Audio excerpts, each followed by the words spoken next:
Hello welcome back to our channel తుపాకీ filmy. So ఇప్పుడే మనకు వేడిగా సంక్రాంతి కోడిపుంజులాగా నా సామిరంగా ట్రైలర్ అయితే రిలీజ్ అయింది. ఫస్ట్ అయితే ట్రైలర్ చూసేద్దాం, దాని తర్వాత దాని గురించి మాట్లాడేద్దాం.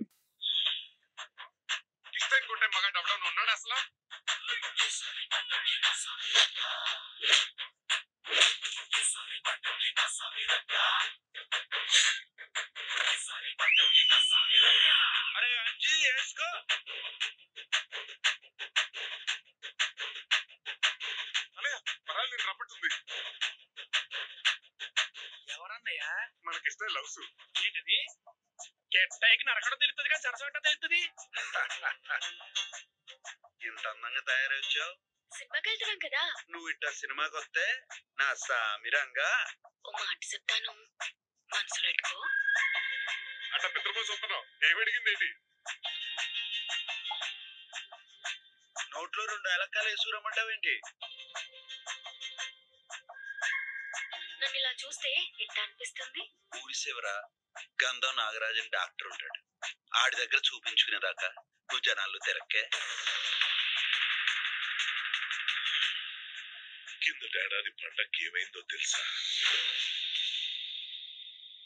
25 ఏళ్ల క్రితం ప్రభలు వెళ్ళకపోతే వరదలు వచ్చాయని మా ఊళ్ళో ఇప్పటికీ చెప్పుకుంటారు.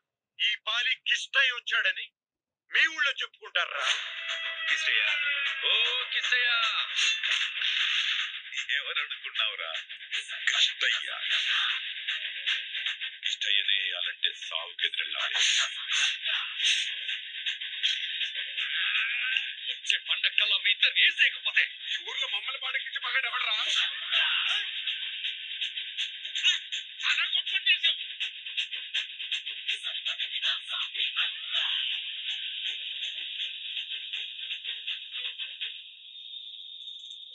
సాయంత్రం ప్రభుల తీర్థం అయిన తర్వాత పోయి తెగిన తలలు ఎన్నున్నాయో లెక్కెట్టుకో.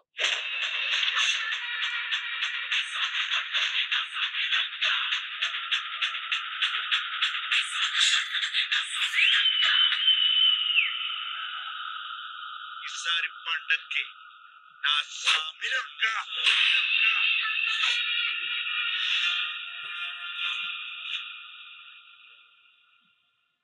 అన్నట్టు మర్చిపోయాను. మీ అందరికి సంక్రాంతి శుభాకాంక్షలు. సో చూసారు కదా గైస్, ఎంత బాగుందో ట్రైలర్ అని చెప్పేసి. ఈ ట్రైలర్ లో మళ్ళీ మనం మల్టీ స్టారర్ లో కనిపిస్తున్న నాగార్జున గారిని చూడొచ్చు. మనకి బ్యాక్ లో ఎంత బ్యాక్ లో అల్లరి నరేష్ గారు కనిపించిన అల్లరి ఈ సినిమాలో మళ్ళీ ఆ అల్లరి కనిపించబోతుంది. సో ఏదైతే మనకి గమ్యం అండ్ మన శంభో శివశంభో లాంటి కామెడీ ఎంటర్టైనర్ లో ఏదైతే ఉందో అలాంటి మాసివ్ అండ్ కామెడీ ఎంటర్టైనర్ గా తీసుకోవచ్చు. రాజు తరుణ్ని మనం లాస్ట్ టైం చూసినట్టయితే ఓటీటీ నుంచి మళ్ళీ ఈ మూవీలోకి రావడం జరిగింది. పెద్దగా హిట్స్ ఎంచుకోలేకపోయాడు. సో ఇప్పుడు దీంతో హిట్ అందుకుంటాడని చెప్పుకోవచ్చు. అండ్ మన కింగ్ నాగార్జున మన్మధుడు రోజుకింత ఏజ్ అనేది తగ్గుతుందని అనుకోవచ్చు, అంత బాగా కనిపిస్తున్నారు. సో దీంట్లో మన నాగార్జున కొంచెం ఓల్డ్ లుక్ లో కనిపించడం జరిగింది. సో ఆ కొంచెం ఓల్డ్ లుక్ లోనే కొంచెం డిసప్పాయింట్ అయ్యారు. ఎందుకంటే యంగ్ మన్మధుడిని మనకు ఓల్డ్ లుక్ లో చూపించడం అనేది కొంచెం డిసప్పాయింటింగ్ గా అనిపించాలి. అండ్ ఇప్పుడు మనం చూసుకున్న స్టోరీస్ అన్నింటిలో కూడా ఇది ఫ్యామిలీ ఎంటర్టైన్మెంట్ గా కనిపిస్తుంది. అండ్ అంతేకాకుండా సంక్రాంతికి తగ్గ పోటీ, మంచి కోడిపుంజుల పోటీలా అనిపిస్తుంది. ప్రతి సినిమాకి ప్రతి మూమెంట్ కి కూడా చాలా చాలా చాలా చాలా కూడా స్పెషల్ గా అనిపిస్తుంది. ఏదైతే మనకి గ్రాఫిక్స్ కానీ ఎలివేషన్స్ కానీ మాసివ్ గా ఇచ్చేసాడు. కృష్ణయ్య మళ్ళీ వచ్చాడు.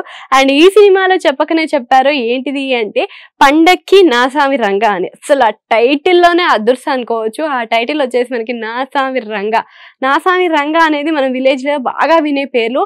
అండ్ అందులో అంజీ, భాస్కర్ ఇలాంటి క్యారెక్టర్స్ ని ఎలివేషన్ చూపిస్తున్నప్పుడు అయితే చాలా బాగా అనిపించింది. అందులో మన అల్లరి నరేష్ గారిని అయితే పాత అల్లరి నరేష్ గారిని చూడడం జరిగింది.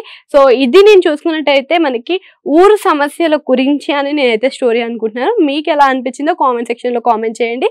సో ఇలాంటి మంచి మంచి వీడియోస్ కోసం అంటే మన ఫిల్మీ అప్డేట్స్ కోసం మన ఛానల్ ని సబ్స్క్రైబ్ చేసుకోండి.